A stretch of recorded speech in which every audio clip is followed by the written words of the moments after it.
Di suatu tempat di Loudoun County, Virginia, ada dengungan yang tak pernah berhenti. Siang dan malam, 365 hari setahun, kebanyakan orang Amerika tidak tahu bahwa dengungan itu yang menjaga internet tetap berjalan. Internet dirancang untuk bertahan dari perang nuklir. Sudah bertahan selama puluhan tahun. Sekarang, mungkin bukan gelembung AI yang akan pecah lebih dulu, tapi infrastruktur yang mendukungnya. Virginia Utara adalah pusat internet. Hanya di Loudoun County saja menangani 70% lalu lintas web global. Kebanyakan orang Amerika bahkan tidak bisa menemukan tempat ini di peta, tapi seharusnya mereka tahu. Berkendara ke barat keluar dari Washington menuju Dallas Toll Road dan Anda akan tahu alasannya. Pusat perbelanjaan mulai jarang, daerah perumahan menjadi lebih makmur. Lalu tanahnya menjadi cukup murah, sehingga seseorang memutuskan untuk membangun gedung-gedung sebesar kapal induk di atasnya. Tidak ada jendela, tidak ada tanda, hanya pagar kawat, kamera, dan dengungan industri rendah yang tidak pernah berhenti. Amazon dibangun di sini pertama kali, lalu Microsoft, kemudian Google, hanya karena tempat ini cukup murah, cukup dekat, dan tidak ada yang menolak dengan cepat. Satu kegagalan yang berlangsung lama di Virginia Utara tidak hanya memperlambat internet, itu bisa membuat sebagian besar internet benar-benar offline. Dominion Energy memiliki daftar tunggu bertahun-tahun untuk sambungan jaringan baru. Proyek-proyek terus disetujui lebih cepat daripada infrastruktur transmisi yang bisa mendukungnya. Jaringan listrik yang awalnya dibangun untuk daerah pinggiran kota, sekarang diminta untuk memasok listrik ke kota-kota kecil yang ditumpuk satu sama lain, beroperasi 24 jam sehari. Setiap gedung ini memiliki generator cadangan, tangki bahan bakar, dan sistem redundansi. Secara teori, mereka bisa bertahan jika terjadi kegagalan jaringan listrik. Dalam praktiknya, mereka hanya punya waktu sekitar 72 jam. Setelah itu, mereka bergantung pada jaringan listrik yang sama seperti orang lain. Ini adalah Ashburn Data Center Alley. Loudoun County sekarang memiliki lebih dari 53 juta kaki persegi yang sudah beroperasi atau sedang dalam pembangunan. Itu setara dengan lebih dari 900 lapangan sepak bola yang didedikasikan untuk AI. 30 tahun yang lalu, ini adalah tempat murah untuk menaruh server di dekat Washington. Sekarang, ini adalah konsentrasi infrastruktur internet terpadat di planet bumi. Pada tahun 2023, pusat data sudah menyumbang hampir seperempat dari seluruh listrik yang dijual oleh Dominion di seluruh Virginia. Pada tahun 2038, permintaan yang diproyeksikan akan menjadi 5 kali lipat dari itu. Itu juga bukan teori, itu adalah kontrak yang sudah ditandatangani. Dan disinilah semuanya menjadi sedikit menakutkan. Pada akhir tahun 2024, Dominion menangani sekitar permintaan listrik pusat data sebesar 40.000 megawatt. Untuk menggambarkannya dalam istilah manusia, itu setara dengan seluruh rumah di kota New York dan Chicago digabungkan, tiba-tiba meminta listrik dari satu wilayah di Virginia Utara. Pada awal tahun 2026, angka itu hampir 2 kali lipat karena antrean gedung yang menunggu untuk dinyalakan terus bertambah, sementara jalur transmisi untuk memasok listriknya belum dibangun. Di satu zona di satu negara bagian pada awal tahun 2030-an, satu pusat data hyperscale kini mengonsumsi listrik sebanyak kurang lebih 80.000 rumah. Loudoun sudah memiliki puluhan pusat data seperti ini yang beroperasi. Ada puluhan lagi yang sedang dibangun dan ini belum mencapai batasnya. Bahkan kalaupun ada, justru sedang menembus batas itu. Dan hal ini menyebabkan kepanikan di ruang rapat. Selama 3 tahun, Dominion telah berusaha mencari tahu dari mana semua listrik itu seharusnya berasal. Sejauh ini, jawabannya belum ada. Pada tahun 2024, sistemnya hampir menunjukkan seperti apa bentuk kegagalan itu. Pada malam tanggal 10 Juli, badai petir melanda Fairfax County, Virginia. Petir menyambar saluran transmisi tegangan tinggi. Satu komponen kecil, yaitu penangkal petir, gagal berfungsi. 6 penurunan tegangan kecil terjadi secara berurutan. Semuanya terjadi dalam hitungan milidetik. Dalam konteks lain, ini bukanlah peristiwa besar. Fluktuasi tegangan sering terjadi di jaringan listrik. Kulkas hampir tidak merasakannya. Lampu di rumah Anda pun tidak berkedip. Tapi tidak di sini. Di sinilah 60 pusat data berada di jalur transmisi yang sama. Banyak dari mereka memiliki GPU senilai jutaan dolar yang menjalankan model untuk OpenAI, Microsoft, Anthropic, dan lembaga pemerintah. Masing-masing diprogram untuk menafsirkan setiap gangguan sebagai ancaman eksistensial.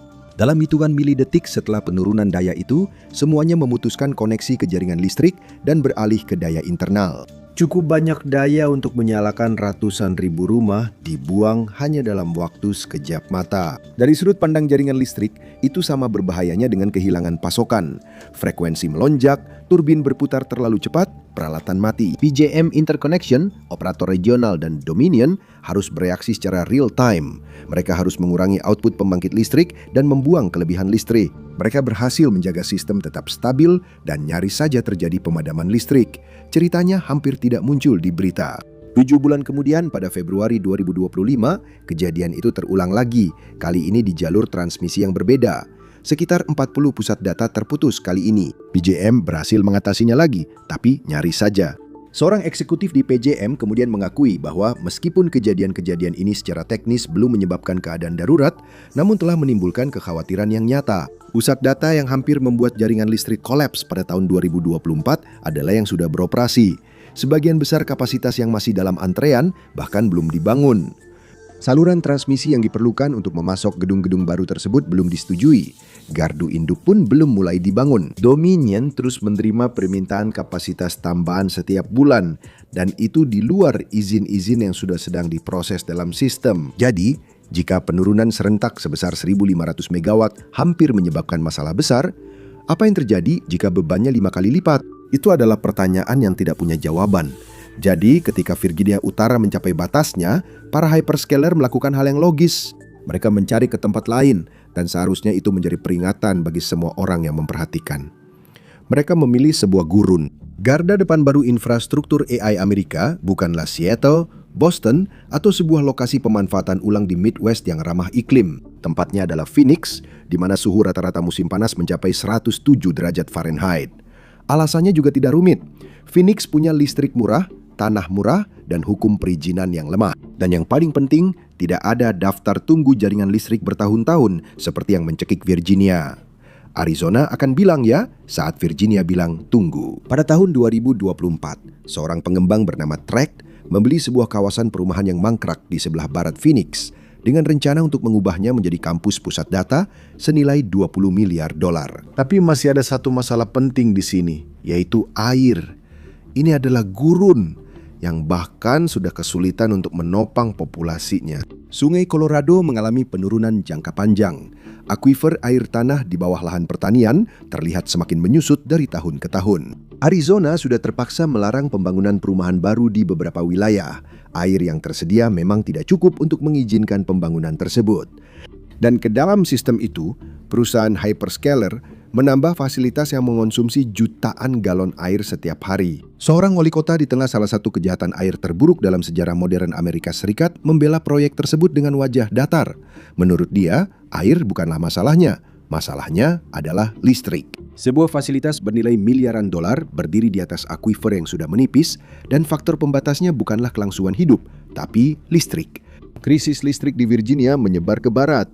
Apa yang tidak bisa diselesaikan Virginia dengan listrik, sekarang Arizona diminta untuk menyelesaikannya dengan sesuatu yang bahkan lebih langka. Satu pusat data besar saja bisa menguapkan volume air yang sangat besar hanya untuk menjaga server tetap dingin. Studi memperkirakan bahwa jika fasilitas yang direncanakan mulai beroperasi, permintaan air yang terkait dengan kebutuhan listrik pusat data bisa meningkat drastis di seluruh wilayah. Mesa, Avondale, dan Phoenix semuanya telah mengesahkan peraturan yang membatasi penggunaan air industri. Para petani meninggalkan ladang mereka. Sumur-sumur mulai mengering di daerah pedesaan. Perjanjian Sungai Colorado yang menentukan bagaimana 7 negara bagian berbagi sungai tersebut didasarkan pada asumsi-asumsi yang sudah tidak berlaku lagi. Sekarang, ketika laju kekeringan melampaui kemampuan kesepakatan itu sendiri, perjanjian tersebut mulai runtuh secara nyata. Model federal menunjukkan apa yang akan terjadi selanjutnya. Arizona Tengah bisa kehilangan sekitar 1/4 pasokan airnya, dan industri AI sedang membangun usahanya di tengah situasi tersebut. Sementara Virginia menghadapi batasan listrik, Arizona menghadapi batasan air. Dan kemudian datanglah Texas, solusi besar berikutnya. ERCOT, operator jaringan listrik Texas, memperkirakan permintaan besar dari pusat data baru. Namun perluasan pembangkit dan transmisi tidak sejalan dengan permintaan. Texas belum punya cara yang jelas untuk memenuhi beban tersebut. Texas sudah menunjukkan apa yang terjadi ketika jaringannya tertekan. Jaringan itu kolaps pada musim dingin tahun 2021.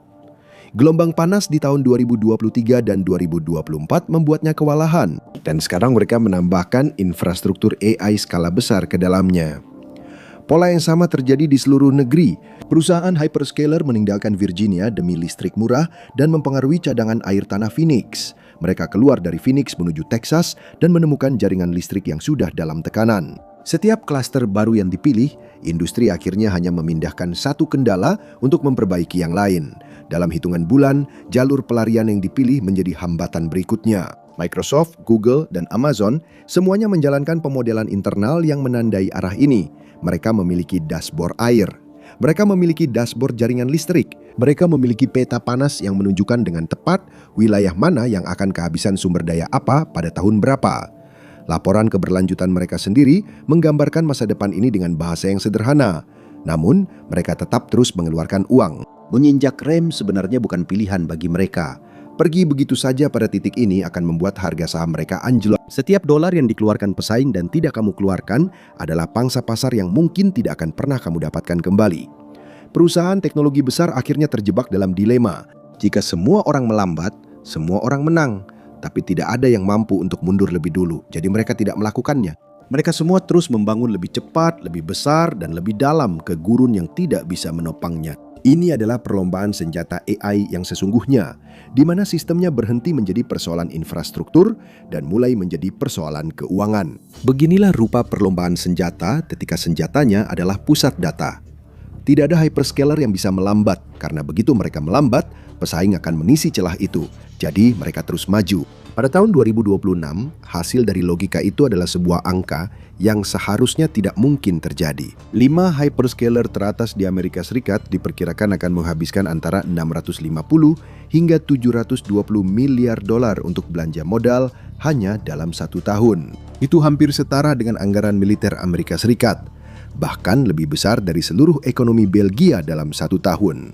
Sekitar 2/3 dari uang tersebut langsung digunakan untuk membangun gedung, server, dan sistem pendingin yang membutuhkan listrik dan air yang bahkan belum tersedia. Ini adalah ketidakmampuan kolektif untuk berhenti. Amazon saja menginvestasikan sekitar 200 miliar dolar untuk belanja modal pada tahun 2026. Itu hampir 50% lebih tinggi dari rekor sebelumnya. Dan ini menimbulkan pertanyaan. Siapa yang membayar perusahaan-perusahaan ini cukup banyak uang sehingga mereka berani menghabiskan 750 miliar dolar hanya dalam 1 tahun? Saat ini dan semakin ke depan tidak ada siapa-siapa. Bisnis cloud memang tumbuh, tapi pengeluarannya tidak terkait dengan pendapatan saat ini. Itu terkait dengan pendapatan yang diharapkan di masa depan.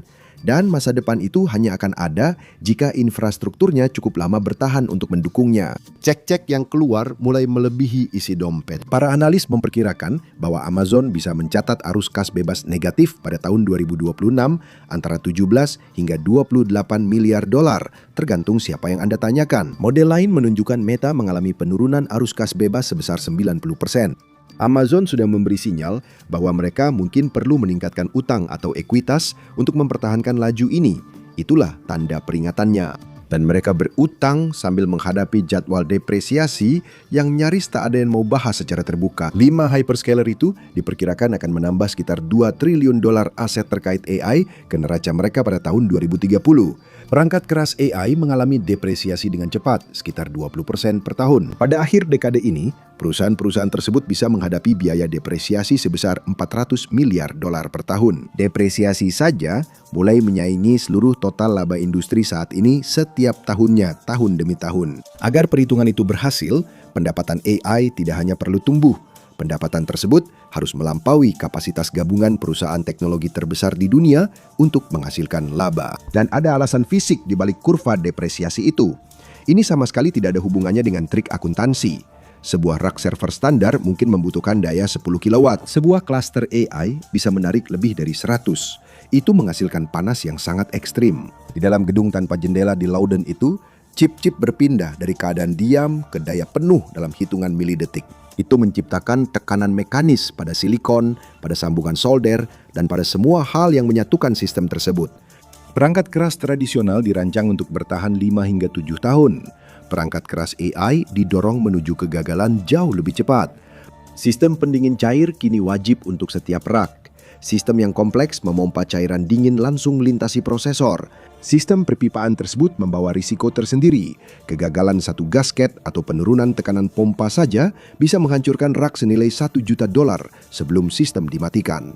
Amerika sedang membangun ekonomi global dengan perangkat keras yang berjalan pada batas maksimum secara permanen, dan itu tidak stabil.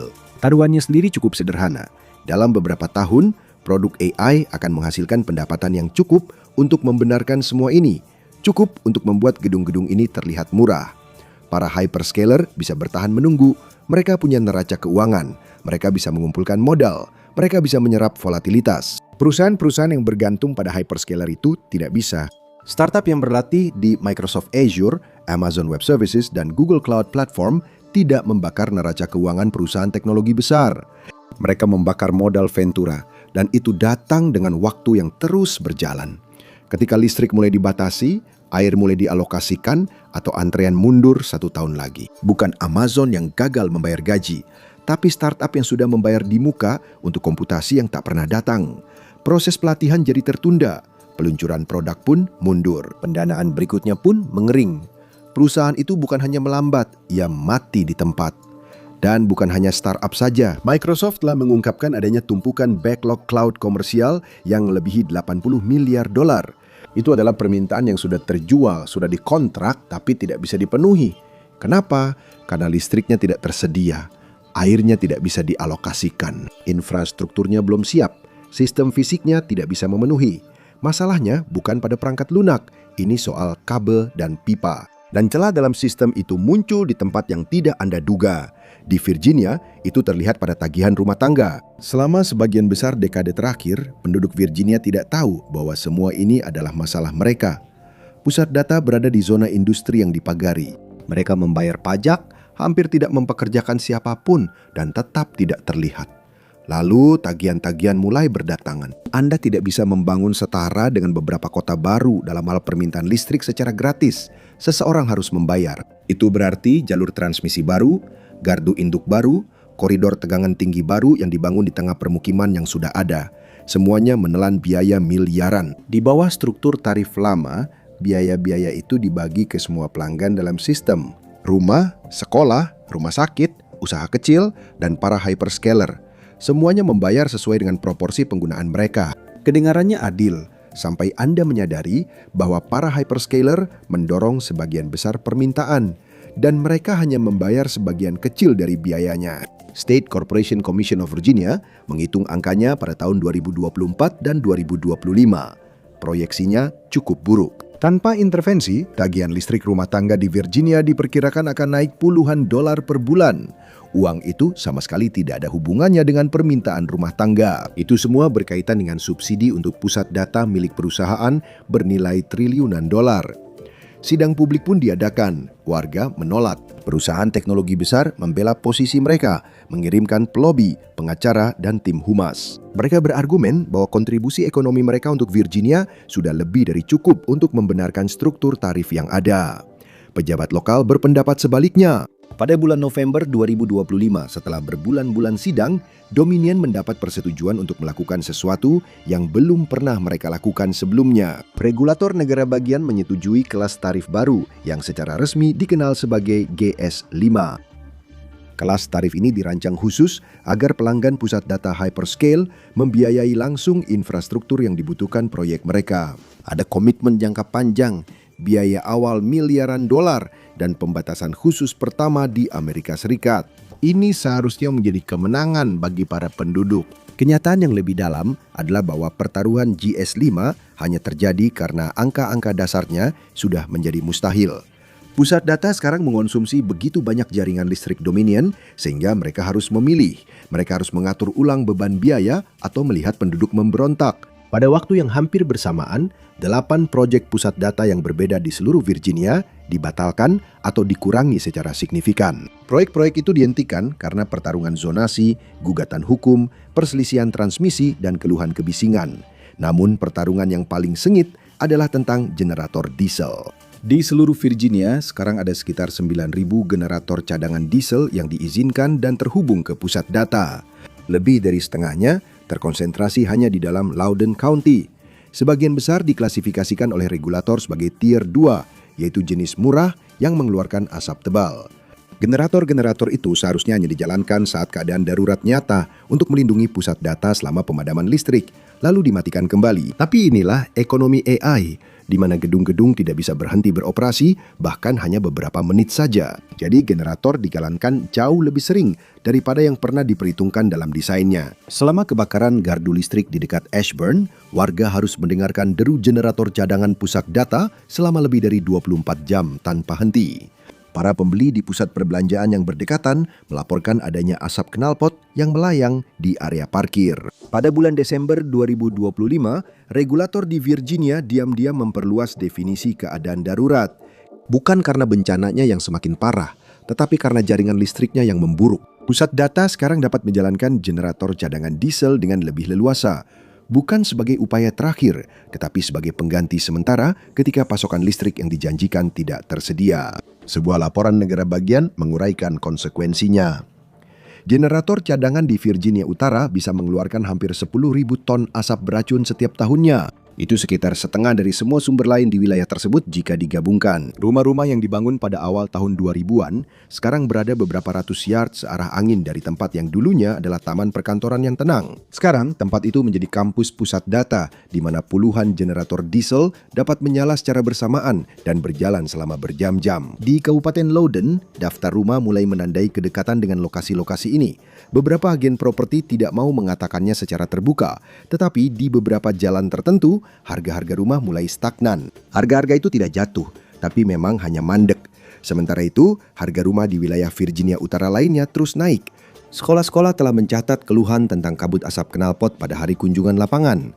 Sekarang, sengketanya menyangkut hak-hak hukum. Siapa yang berhak memutuskan berapa banyak lagi gudang server tanpa jendela yang bisa dibangun di dalam wilayah kabupaten sebelum udara di sana benar-benar berubah? Di Kabupaten Loudoun, kekhawatirannya bukanlah risiko di masa depan.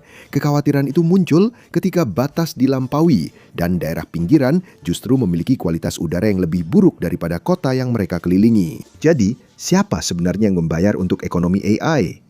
Para pemegang saham hyperscaler membayar dengan arus kas yang terus menurun. Startup yang dibangun di atas mereka membayar dengan keterlambatan yang tidak bisa mereka atasi. Pemilik rumah di Phoenix membayar dengan pembatasan air, dan penduduk Loudoun County membayar dengan udara beracun. Mereka tidak pernah menyetujui semua ini. Mereka hampir tidak mendapatkan manfaat apapun dari semua itu. Pada akhir tahun 2025, lanskap politik di Virginia telah berubah secara permanen. Perusahaan hyperscaler tidak lagi diperlakukan sebagai tetangga industri yang diam. Mereka mulai diperlakukan lebih seperti kekuatan pendudukan.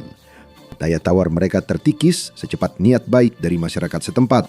Warga Virginia Utara sekarang datang ke rapat Dewan Daerah dengan membawa salinan dokumen Dominion, peta koridor transmisi yang diusulkan, dan foto-foto kabut. Era sidang penataan wilayah yang sopan telah berakhir di sini. Bayangkan jika semua ini terjadi pada sistem yang kuat, berlapis, dan terdistribusi, seperti yang sebenarnya dirancang oleh para insinyur internet di era Perang Dingin. Semua ini tidak akan terlalu berarti. Kegagalan di sini, keterlambatan di sana, gugatan sesekali. Sisanya dari jaringan akan tetap berjalan mengelilinginya. Tapi itu bukan sistem yang menjadi dasar ekonomi AI Amerika. Sistem itu dibangun di atas satu wilayah geografis saja. Setiap pusat data di Virginia Utara memiliki cadangan listrik, generator, tangki bahan bakar, sistem redundansi. Mereka memiliki insinyur di lokasi yang terlatih untuk mengelola peralihan ke dan dari pasokan listrik jaringan. Mereka dapat beroperasi secara mandiri selama sekitar 48 hingga 72 jam. Setelah itu, setiap server, setiap model, setiap cache, setiap akun pengguna berada di jaringan listrik yang sama dengan semua orang lainnya. Jaringan listrik yang sama yang sudah 2 kali diselamatkan dalam 12 bulan terakhir. Kecerdasan buatan paling canggih yang pernah dibuat hanya punya rencana darurat 3 hari. Pada Oktober 2025 terjadi masalah perangkat lunak pada satu agen. Wilayah AWS menyebabkan pemadaman luas, layanan di seluruh dunia offline. Bel pintu ring berhenti merekam. Fortnite menendang jutaan pemain keluar di tengah pertandingan. Situs pajak Inggris mengalami crash. Bahkan Alexa milik Amazon sendiri menjadi diam dan berhenti menjawab pertanyaan. Selama kurang lebih 15 jam, kerusakan perangkat lunak yang kritis di Virginia Utara berdampak ke seluruh internet global. Itu adalah masalah yang bisa diperbaiki AWS dari sebuah keyboard. Diesel sama sekali tidak digunakan. Cadangan bahkan tidak pernah menyala. Analis asuransi independen tetap memperkirakan kerugian langsung bagi ekonomi global mencapai ratusan juta dolar. Ada dampak sekunder terhadap perdagangan, produktivitas, dan transaksi yang hilang yang nilainya jauh lebih tinggi. Dan sekarang, Bayangkan jika kemampuan untuk memperbaikinya dari jarak jauh dihilangkan. Bayangkan kebakaran trafo di gardu induk yang sangat penting, jenis yang membutuhkan waktu berminggu-minggu untuk mendapatkan penggantinya. Trafo tegangan tinggi tidak tersedia di Home Depot. Mereka dibuat khusus, seringkali di luar negeri, dan dikirim menggunakan truk trailer dengan pengawalan polisi. Bayangkan gelombang panas berkepanjangan melanda Virginia pada akhir Juli, persis seperti kondisi yang memicu keruntuhan jaringan listrik Texas tahun 2021. Permintaan AC rumah tangga dan permintaan pusat data memuncak secara bersamaan. Antrian pembangunan saluran transmisi baru masih membutuhkan waktu 7 tahun lagi untuk selesai. Pada hari ketiga, fasilitas-fasilitas mulai ditutup. Truk-truk tidak bisa lewat karena SPBU kehilangan listrik. Kubah panas yang sama yang merobohkan saluran transmisi kini juga telah mematikan seluruh jaringan listrik regional. Kampus-kampus mulai gelap gulita. Tentu saja, fasilitas yang lebih besar dengan cadangan bahan bakar lebih banyak akan bertahan beberapa jam lebih lama. Namun fasilitas co-location yang lebih kecil akan mati lebih dulu. API perbankan mulai mengalami time out. Portal otentikasi berhenti merespons. Sistem penjadwalan rumah sakit membeku. Login kontraktor federal gagal. Layanan keuangan dan kesehatan juga mulai gagal. Pada titik itu, ini bukan lagi sekedar gangguan teknologi. Ini sudah menjadi kegagalan sistemik. Pada hari keempat, berita utama tidak lagi membahas tentang keruntuhan AI, melainkan mulai membahas apakah bank akan buka pada hari Senin. Pertanyaannya bukan lagi apakah suatu bagian infrastruktur mencapai batas maksimal. Satu-satunya pertanyaan saat itu adalah, batas mana yang akan tercapai lebih dulu? Ada percakapan yang sedang berlangsung di ruang rapat operator jaringan listrik, di Badan Legislatif Negara Bagian, dan di Lembaga Energi Federal yang belum sampai ke publik. Perhitungan pada jaringan listrik Virginia saja sudah tidak masuk akal dengan fasilitas yang sudah dibangun, apalagi dengan yang masih dalam antrean. Pada titik tertentu, satu-satunya langkah yang tersisa adalah yang tidak ingin disentuh oleh siapapun. Menutup fasilitas, membatasi sambungan baru, memberitahu perusahaan hyperscaler bahwa kampus berikutnya tidak akan mendapat pasokan listrik, bukan 5 tahun lagi, bahkan tidak pernah. Percakapan itu akan segera terjadi. Operator jaringan tahu itu, Dominion tahu itu, dan beberapa hyperscaler juga tahu itu. Pertanyaannya bukan apakah pembangunan AI akan benar-benar berhenti, tapi apakah penghentian itu bisa dikelola atau jaringan listrik yang akan mengambil keputusan untuk semua orang. Dan seberapa besar dunia digital yang ikut jatuh bersamanya ketika itu terjadi. Di dalam ruang kontrol PJM, para operator sudah tahu seperti apa rasanya tahun 2027 hingga 2031 nanti. Sekarang mereka menjalankan simulasi harian untuk skenario yang 3 tahun lalu dianggap mustahil. Mereka memodelkan kejadian kubah panas yang datang bersamaan dengan gangguan transmisi. Beban di Virginia Utara diperkirakan akan menjadi sekitar 2 kali lipat dari sekarang pada tahun 2029. Infrastruktur transmisi baru masih belum akan tersedia. Perkiraan internal menggambarkan rentang waktu dari sekitar tahun 2027 hingga 2031. Selama rentang waktu tersebut, jaringan listrik akan menanggung beban yang melebihi kapasitas yang dirancang untuk ditangani oleh komponen fisiknya. Sementara infrastruktur pengganti masih dalam tahap konstruksi, para operator menggambarkan perasaan seperti berlari maraton dengan kecepatan sprint. Dan garis finishnya masih beberapa tahun lagi. Internet dirancang agar tidak ada satu kegagalan pun yang bisa membuatnya lumpuh. Ekonomi AI membangun kembali sistem di sekitar kegagalan itu. Ini adalah infrastruktur yang terpusat. Sistem ini mengikatnya pada sumber daya yang terbatas. Permintaan meningkat lebih cepat daripada yang bisa diakomodasi oleh sistem fisik. Dan sistem ini menganggap batasan-batasan itu tidak akan menjadi masalah. Dan di balik semua itu, sistem komputasi paling canggih yang pernah dibuat berjalan dengan bahan bakar cadangan. Ketahanannya diukur dalam hitungan jam, bukan hari, apalagi minggu. Jam. Internet asli dulu menghindari titik kegagalan tunggal. Sistem ini bergantung pada satu titik dan berjalan dengan waktu selama 72 jam. Terima kasih sudah bergabung dengan saya hari ini. Saya harap Anda menikmati videonya. Dan jika Anda ingin melihat lebih banyak video seperti ini, silakan pertimbangkan untuk berlangganan dan aktifkan notifikasi. Itu benar-benar sangat berarti. Terima kasih sekali lagi dan sampai jumpa di lain waktu di MEPAC.